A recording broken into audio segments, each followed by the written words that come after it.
Welcome to the Say Yes Movement podcast. Hey Heather, how's it going today? It's going good, John. You got some beans in your step. Tell me about that. What's going on? Yeah, no, absolutely. So last night I attended an event called Speaker Slam. For those of you in Toronto, maybe you're not familiar with it. But Speaker Slam is hosted by Dan and Rita. Actually, I was there at the very first Speaker Slam 7 years ago when they first launched. And I just wanted to give a quick shout out to them for doing such an amazing job of putting that together, because what they've done is created an environment where people get to go up and actually deliver inspirational speeches. And then they compete Ooh. for a prize. And, over the last 7 years, they've become, I'm going to say, almost a worldwide sensation, right? Like it's just people are, jumping to get in and do those competitions. My good friend Gunjan was there last night as well, sharing his story, which was just incredibly inspirational and just blew me away.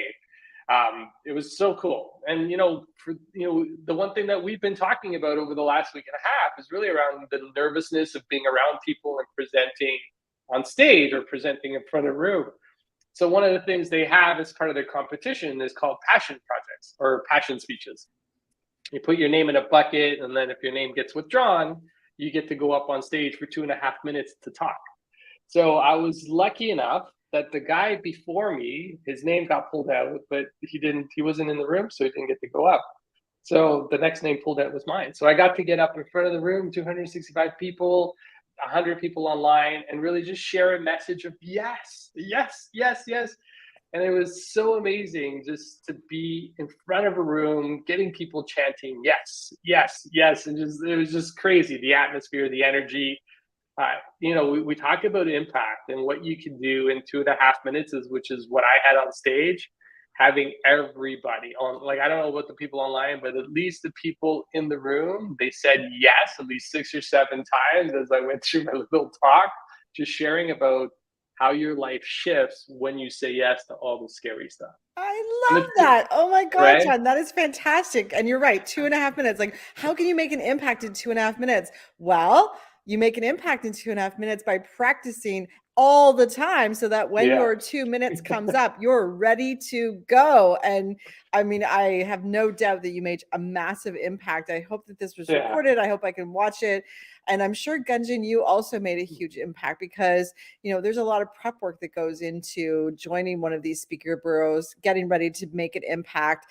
I mean, there's practice, practice, practice that Mm. goes on to make this impact. But you said yes, John. I love that. You said yes to go to the event. Then you said yes to put your name in the hat. And then you said yes to stand on stage. And for our people watching us, they're like, well, that's easy. John does this all the time. No, it's never No, it's easy, but that's no. not why we do it. It's always creates this energy around, all right, how do I make the biggest impact? How do I make this about the audience and not about me? And John, you're an expert at it, and how did you feel just before you went on stage? Yeah, no, I'll tell you the truth. I was nervous as hell. Like I was just so, like, you talk about the butterflies, just like even putting my name after I put my name in this little bucket, this little pool. I felt the nervousness, right? Like, oh man, what if they call me up? What if I have to go? What if they make me stand in front of the room and present? What am I going to talk about, right? And then I'm like, whatever happens, happens. I know for some of you out there, like, how can you be so nonchalant about that? Well, the truth is, if the way I see it, my name got pulled out because I was supposed to be there, right? My name got pulled Yes. out because there was a message that I needed to share with people, and I just kind of went with the flow. So walking up to the stage, and then I stood on stage and looked out at the room, and I'm like, took a second. Actually, one of the things I do as a speaker is when I get up in front of anybody, I take like 10 to 15 seconds. And I know it is one of the most difficult things that people can do, because with people, or what I see is people get up on stage, they want to talk right away. Yeah. And the truth is, you want to pull your attention of the audience just by pausing and not saying anything. Mm. Ooh. And I learned that years ago. I did a talk. I was in upstate New York, and I was in front of a room of 500 people. And I got up to the front, and I just waited until the AV person and everybody else was off stage. And that just like the whole room was just looking at me like, what the heck's going on? Like, why isn't he saying anything? Right? Because the normal behavior of people is you want to say something right away. You want to get through the nerves. You want to just, step into it. And the one thing I've learned, if you really want to create an impact as a presenter, as a speaker, even, in front of your peers at a town hall, you just take a second to compose yourself, get grounded, and then you start speaking. Well, and it gives Now you a everybody, chance to mhm. pull back your shoulders, make eye contact with the audience. And here's the thing, when you're in front of an audience, they all want you to succeed. They're cheering Mhm. you on. And the reason they're cheering you on is because they're visualizing themselves up there and thinking, wow, he must be nervous. I would be nervous too.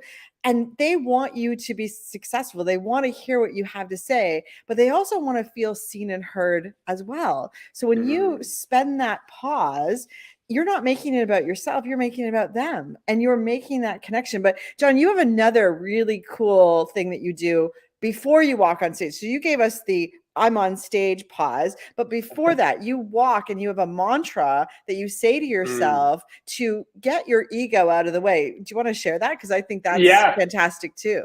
Yeah, thank you for bringing that up. The one thing the one thing, as soon as I put my name in the bucket, right? The one thing I've had about this isn't about me. This is about them. This isn't about me. This is about them. This isn't about me. So as I'm walking up, the one thing that's kind of cross, this isn't about me. This is about them. And Hmm. it's always about offering value in every interaction. And you think about it as a leader, inside of your organization, inside your own company, the one thing that you got to think about is not about you.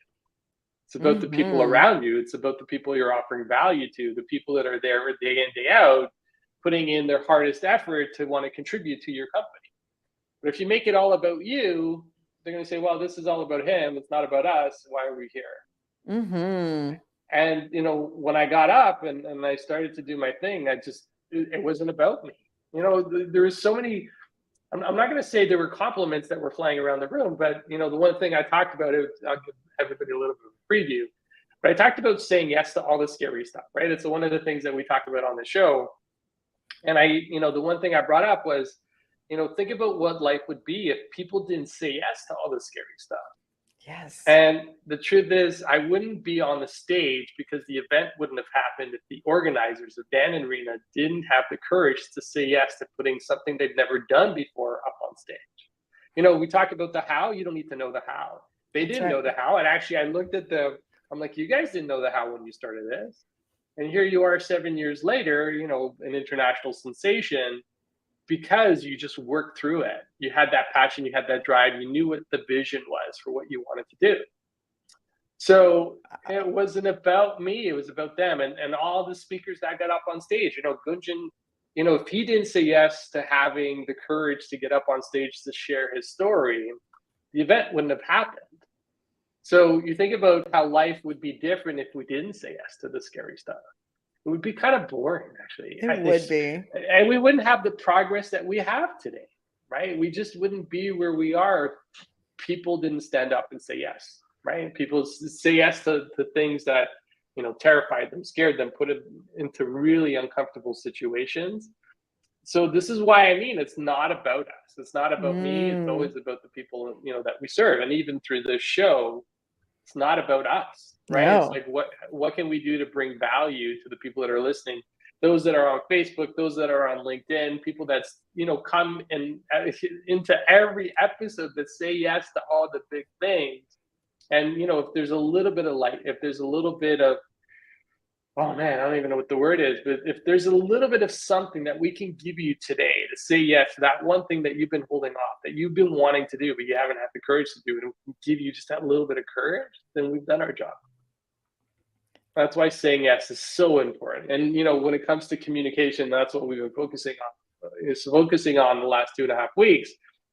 When you can communicate that across, you start to change lives around you, and that's like wow, just wow, And wow. John, like our fuel comes from the say yes stories. We hear Mm, from all of you in direct messages, in private messages, what you've said yes to and what it meant for yourself and for the impact of those around you. And I'll tell you, I get tears in my eyes when you say, I don't know, maybe we should put a book together, Say Yes Stories. Like there's so many of them that come our way and we want to hear all of them. I like till the day I die, I want to hear the Say Yes stories because it's so empowering to hear someone stepping into their next version of themselves, their powerful state, their place of letting ego take a backseat and being of valuegenic service to others. And it's just so amazing. And, I want to go back and touch on, it's not about you, it's about providing that value. That is the biggest tip that we give our clients when they're getting ready to present, because when you're making it about someone else, and I just make it about one other person in the audience, that way I'm not overwhelmed whether it's 100 people, 200 people, 1,000 people in the audience. I make it about one other person in the audience. And here's what the other sort of fun game I play. I just make that person look and sound like me 6 months ago, a year ago, because I know what messages I would have liked to hear back then when I was a different leader, when I was growing into the shoes I am today. And so I just visualize myself in the audience, cheering myself on. And it's fantastic. It's a great way to let those nervous energy go and let your ego go and just be of service to others. Yeah, I think you touched on something really important there, right? Like, we get nervous because we want to shine, right? We want to be our best, but that's about us. It's not about the people in front of us. The truth is, and I've seen this, right? Like I was reviewing one of my old speaker reels, and I delivered a talk to I can't forget the name of the organization, but I got up in front. And I said, I'm not a perfect speaker. I say what I need to say in order to get value and message across, but by no means am I the greatest speaker out there. And somebody stands up and like, yeah, you're not. That's okay. And I'm like, I'm like, oh my gosh, what are you talking about? Yeah. They said, the one thing that comes off is because you're offering value, you're coming off across as authentic. And even though every word that you use isn't perfect, things that you say are really resonating with us. And this is what I realized. You don't have to be perfect in terms of how you deliver something, but as long as you're offering a value, you find the perfect words that really resonate with the people that need to listen to the message. So for those of you that are wondering, do I need to be perfect? Do I have to have every sentence, every word? Yes, there are people like that out there, and that's okay because that's what they do. That's their profession. But and I think both of us were really just being authentically ourselves when we get up and we speak. Well, John, that's why we do this as a live show. We could do a podcast and have it all nice and neat and, edit all the mistakes out, or we can go live and just be vulnerable. And sometimes there's filler words and sometimes there's things that we're not sure what the other person's going to say, but we run with it. We practice with it and we're going at it with a place of providing value. And, oftentimes my clients are like, I don't have a story to tell. My story isn't going to make an impact. It's not going to make a difference. And, I love this analogy. If you've ever been in a room with a mosquito, this little tiny little pipsqueak of a bug, and it's buzzing in your ears while you're trying to sleep, that little mosquito can make a huge impact on your sleep. So why do you think that you can't make an impact on one other person in this world? Because there's someone today that's out there in the universe, in your circle of influence, that looks and sounds like something that you've already learned in your life. And so when you share your story and you share it from a place of vulnerability and honesty, wow, you can change lives. You can change the trajectory of someone's thinking patterns, their actions, their decisions. And so just share your story, share your place of vulnerability. And that's how you make an impact. And John, I know we're going to talk about this tomorrow, but we are so excited about the Master the Art of Confident Communication. We're doing the masterclass tomorrow. It's 30 minutes. It's quick. It's a lunch and learn, but we go into depth with some of these ideas because we know we can't share enough on our podcast about this. I'm super excited about tomorrow. I know we've been putting in the work to make sure that we're getting it ready, to make sure that we're offering value to people. But there are, we've been kind of dropping hints, as we've been listening to different episodes and doing different things. But it's gonna be good. It's concise. It's to the point. There's gonna be an opportunity for maybe some Q&A. But we're really with the goal and intention of supporting you and giving you the information you need to succeed as a confident speaker. Because, if you can get past that, right? If you can bring some of that confidence into the way you speak, it just changes how you show up. Like, it's just so powerful. I'm so excited that we're going to be able to do that tomorrow. Well, and I think the other thing, John, people, don't realize where practice can happen, right? Practice Mm, should be happening all the time. And, when people say, oh, I'm really nervous about speaking, I don't speak up in meetings at work. What I usually do is I just ignore that comment. I don't even acknowledge it. And I start to ask them about things that they're passionate about. I'll ask them about, hey, what's your hobbies? Like, do you love cars? Do you love travel? Tell me about your kids. Tell me about, your last meal that you absolutely mm, loved. And I get them talking with passion and energy and excitement about something that's just naturally going to come to them. And we have this beautiful conversation. I keep asking more questions. I said, wow, that's an amazing speech. And I just learned so much about you. And I just learned so much about the things that you're passionate about. And the aha moments, the light bulb moment goes off with them like, whoa, that's how easy it is when you talk about something that you're already passionate about. So practice by telling people your stories about mm. things that you're passionate about. You get someone talking, they love cars, they'll tell you about everything about the Oh, cars. If they're love about travel, they'll tell you the details. They can taste the meal that they had on the ocean, and the sunset was happening. Like, this is how you practice. Just talk about stuff that you're passionate about. yeah. No, and you touched on something important there. We're all passionate about something, right? Somebody tells me they're not passionate about something, I say, well, let's find something that you're passionate about. And it just comes down to just really just being you, right? Like being authentically you in terms of what you want to talk about, what you want to share with the world.